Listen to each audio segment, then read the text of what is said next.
उत्तराखंड के मुख्यमंत्री पुष्कर सिंह धामी ने उत्तराखंड लोक एवं निजी संपत्ति शक्ति वसूली अधिनियम 2024 को मंजूरी देने के लिए राज्यपाल का हार्दिक आभार व्यक्त किया। मुख्यमंत्री ने कहा कि इस कानून के तहत दंगाइयों द्वारा सरकार एवं निजी संपत्ति को पहुंचाए गए नुकसान की भरपाई की जा सकती है। दंगा नियंत्रण एवं अन्य कार्यों में लगे सरकारी अमले हुए व्यय की भी प्रतिपूर्ति की जाएगी। सीएम ने कहा कि देश भूमि उत्तराखंड में कानून व्यवस्था एवं प्रकृति से खिलवाड़ करने की किसी को इजाज़त नहीं है। राज्य में इस कानून का कड़ाई से पालन कराया जाएगा। उत्तराखंड के मुख्यमंत्री पुष्कर सिंह धामी ने उत्तराखंड लोक एवं निजी संपत्ति शक्ति वसूली अधिनियम 2024 को मंजूरी देने के लिए राज्यपाल का हार्दिक आभार व्यक्त किया। मुख्यमंत्री ने कहा कि इस कानून के तहत दंगाइयों द्वारा सरकार एवं निजी संपत्ति को पहुंचाए गए नुकसान की भरपाई की जा सकती है। दंगा नियंत्रण एवं अन्य कार्यों में लगे सरकारी अमले हुए व्यय की भी प्रतिपूर्ति की जाएगी। सीएम ने कहा कि देश भूमि उत्तराखंड में कानून व्यवस्था एवं प्रकृति से खिलवाड़ करने की किसी को इजाज़त नहीं है। राज्य में इस कानून का कड़ाई से पालन कराया जाएगा। भारत में चीनी राजदूत शू फोई होंग ने कहा, इस समय चीन भारत संबंध सुधार और विकास के महत्वपूर्ण चरण में है। चीनी विदेश मंत्री वांग यी ने पिछले 2 महीनों में 2 बार भारत विदेश मंत्री डॉक्टर एस जयशंकर से मुलाकात की और कुछ दिनों पहले भारतीय राष्ट्रीय सुरक्षा सलाहकार श्री अजीत डोभाल से मुलाकात की। उन्होंने गहन बातचीत की और द्विपक्षीय संबंधों के सुधार पर एक महत्वपूर्ण सहमति बनाई। भारत ने 30 अगस्त 2024 को पाकिस्तान को एक औपचारिक नोटिस दिया जिसमें 1960 के सिंधु जल संधि की समीक्षा और संशोधन की मांग की गई है।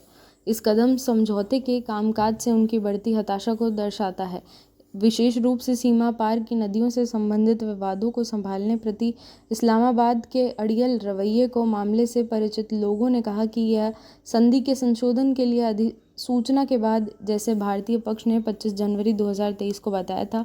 लोगों ने कहा कि इस नोटिस के साथ भारत ने पाकिस्तान से अनुच्छेद 12 के प्रावधानों के तहत संधि की समीक्षा के लिए सरकार से सरकार वार्ता शुरू करने का आह्वान किया है। जिन चिंताओं ने भारत को बदलाव की मांग करने के लिए प्रेरित किया है, वे बदली हुई परिस्थितियों को दर्शाती हैं। लोगों ने कहा कि 3 विशिष्ट चिंताएं जम्मू और कश्मीर में लगातार सीमा पर आतंकवाद के प्रभाव से समझौते के सुचारू कार्यान्वयन में बाधा डालती है और भारत के अधिकारों के पूर्ण उपयोग को कमज़ोर किया है। सिंधु जल संधि पर भारत और पाकिस्तान के बीच 9 साल की बातचीत के बाद 1960 में हस्ताक्षर किए गए थे और इसे विश्व बैंक द्वारा मध्यस्थता की गई थी, जो एक हस्ताक्षरकर्ता भी है। इसे दोनों देशों के बीच सबसे टिकाऊ संधि माना जाता है, लेकिन हाल ही के वर्षों में इस पर काफ़ी दबाव आया है क्योंकि आतंकवाद और जम्मू और कश्मीर से संबंधित तनावों के कारण द्विपक्षीय संबंध अब तक के सबसे निचले स्तर पर आ गए हैं। 330 मेगावाट किशन गंगा और 850 मेगावाट रतले जल विद्युत परियोजनाओं को लेकर लंबे समय से चल रहे विवाद के बीच भी बदलाव की मांग की जा रही है। विश्व बैंक ने एक ही मुद्दे पर तटस्थ वैश्विक तंत्र और स्थायी मध्यस्थता न्यायालय दोनों को एक साथ सक्रिय किया है। आपने घोषणा की कि मुकेश अहलावत दिल्ली सरकार में कैबिनेट मंत्री के रूप में शपथ लेंगे और एक नए चेहरे के रूप में शामिल होंगे। अहलावत सुल्तानपुर मजारा विधानसभा क्षेत्र का प्रतिनिधित्व करते हैं, जिन्होंने 2020 के विधानसभा चुनावों में पूर्व मंत्री संदीप कुमार की जगह 48,042 वोटों के अंतर से जीत हासिल की थी। पार्टी ने कहा कि मुख्यमंत्री पद की उम्मीदवार आतिशी और उनका मंत्रिमंडल 31 सितंबर को पद की शपथ लेंगे। मंगलवार को अरविंद केजरीवाल ने दिल्ली के मुख्यमंत्री पद से हटने के बाद आतिशी ने नई सरकार बनाने की पहल की। वित्त, शिक्षा और राजस्व जैसे 14 विभागों का प्रबंधन करते हुए आतिशी ने अरविंद केजरीवाल के कारावास के दौरान महत्वपूर्ण भूमिका निभाई। कांग्रेस की शीला दीक्षित और भाजपा की सुषमा स्वराज के बाद आतिशी दिल्ली की मुख्यमंत्री बनने वाली तीसरी महिला बन जाएंगी। वह फरवरी 2025 में होने वाले अगले विधानसभा चुनाव तक सरकार का नेतृत्व करेंगी। पार्टी ने कहा कि केजरीवाल 15 दिनों के भीतर अपना आधिकारिक आवास छोड़ देंगे और अपनी सुरक्षा सरेंडर कर देंगे। शुक्रवार को सुप्रीम कोर्ट से जेल से रिहा होने के बाद केजरीवाल ने रविवार को घोषणा की कि वह 48 घंटे के भीतर मुख्यमंत्री पद से इस्तीफा दे देंगे। उन्होंने ये भी कहा कि वह तभी पद पर लौटेंगे जब मतदाता उन्हें ईमानदारी का प्रमाण पत्र देंगे। केजरीवाल ने अपने आवास पर आयोजित बैठक में आतिशी के नाम पर प्रस्ताव रखा, जहां इसे अन्य विधायकों से सर्वसम्मति से समर्थन मिला। 20 में पहली बार विधायक बनने से लेकर आम आदमी पार्टी के नेता अरविंद केजरीवाल की दिल्ली के मुख्यमंत्री के रूप में उत्तराधिकारी बनने तक 46 वर्षीय अतिशी ने पिछले 4 वर्षों में एक लंबा सफर तय किया। 11 भारतीय और यूरोपीय सरकार और रक्षा उद्योग के अधिकारियों के साथ साथ व्यावसायिक रूप से उपलब्ध सीमा शुल्क डेटा के रिटायर्स विश्लेषण के अनुसार भारतीय हथियार निर्माताओं द्वारा बेचे जाने वाले तोपखाने के गोले यूरोपीय ग्राहकों द्वारा यूक्रेन भेजे गए और मॉस्को के विरोध के बावजूद नई दिल्ली ने व्यापार को रोकने के लिए हस्तक्षेप नहीं किया है। सूत्रों और सीमा शुल्क डेटा के अनुसार रूस के खिलाफ यूक्रेन की रक्षा का समर्थन करने के लिए गोला बारूद का हस्तांतरण 1 वर्ष से अधिक समय से चल रहा है। भारतीय सरकार निर्यात नियम घोषित खरीदार तक ही हथियारों के उपयोग को सीमित करते हैं, जो अनधिकृत हस्तांतरण होने पर भविष्य की बिक्री समाप्त होने का जोखिम उठाते हैं। 3 भारतीय अधिकारियों ने कहा कि क्रेमलिन ने कम से कम 2 मौकों पर इस मुद्दे को उठाया है, जिसमें रूसी विदेश मंत्री सेर्गेई लावरोव और विदेश मंत्री एस जयशंकर के बीच जुलाई की बैठक के दौरान भी शामिल है। गोला बारूद हस्तांतरण का वितरण पहली बार सामने आ रहा है। रूस और भारत के विदेश और रक्षा मंत्रालयों ने सवालों का जवाब नहीं दिया। जनवरी में विदेश मंत्रालय के प्रवक्ता रणधीर जायसवाल ने एक समाचार सम्मेलन में कहा कि भारत ने यूक्रेन को तोपखाने के गोले नहीं भेजे या बेचे हैं। उन्होंने भारत सरकार के 2 और रक्षा उद्योग के 2 सूत्रों ने रॉयटर्स को बताया कि दिल्ली ने यूक्रेन द्वारा इस्तेमाल किए जा रहे गोले बारूद की बहुत कम मात्रा का उत्पादन किया। एक अधिकारी ने अनुमान लगाया कि ये युद्ध बाद से कीव द्वारा आयात किए गए कुल हथियारों का 1% से भी कम है। समाचार एजेंसी ये निर्धारित नहीं कर सकी कि क्या ये गोला बारूद यूरोपीय ग्राहकों द्वारा कीव को फिर से बेचा गया था या दान किया गया था।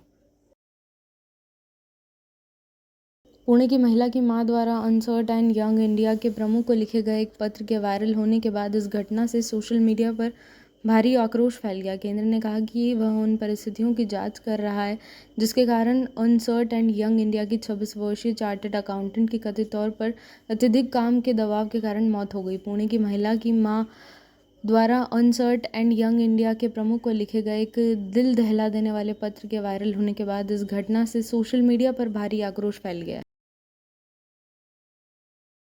पश्चिम बंगाल सरकार ने शीर्ष अधिकारियों के साथ 6 घंटे तक चली मैराथन बैठक के बाद बुधवार रात जूनियर डॉक्टरों ने कहा कि उनका काम बंद आंदोलन जारी रहेगा क्योंकि उन्हें अपनी मांगों पर केवल मौखिक आश्वासन मिले हैं। कोलकाता के सरकारी आरजी कर मेडिकल कॉलेज एंड हॉस्पिटल में 31 वर्षीय प्रशिक्षित डॉक्टर के साथ बलात्कार और हत्या के बाद जूनियर डॉक्टर 1 महीने से अधिक समय से विरोध प्रदर्शन कर रहे हैं। जूनियर डॉक्टरों के प्रतिनिधिमंडल के एक प्रमुख सदस्य देवाशीष हल्दर ने राज्य सचिवालय नबन्ना से बाहर आने के बाद कहा, जबकि हम सरकार की मौखिक प्रतिबद्धताओं की सराहना करते हैं, हम एक लिखित निर्देश की उम्मीद कर रहे हैं जो औपचारिक रूप से हमारी मांगों को स्वीकार करेगा।